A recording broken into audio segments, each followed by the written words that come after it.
The location of the driving axle determines whether the vehicle is classified as rear-wheel drive, front-wheel drive,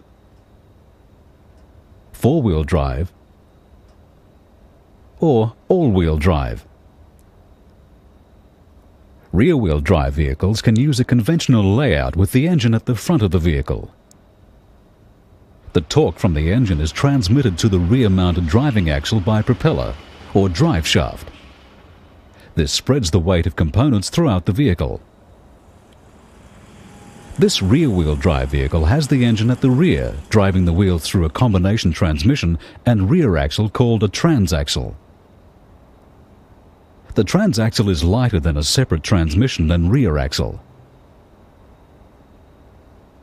Moving the engine to the rear allows a lower bonnet line, which improves aerodynamics. The increase in weight over the rear wheels can improve their traction.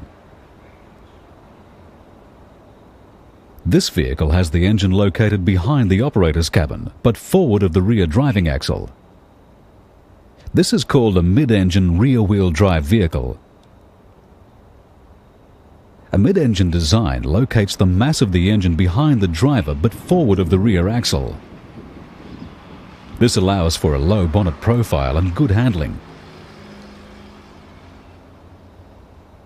Most goods-carrying rigid commercial vehicles locate the engine near the front and drive the rear axle by a two-piece propeller shaft. The rear axle supports most of the goods or payload.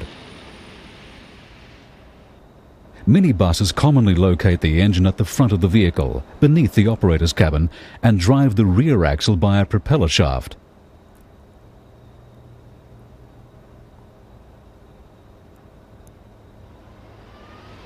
Larger buses and coaches locate the engine at the rear.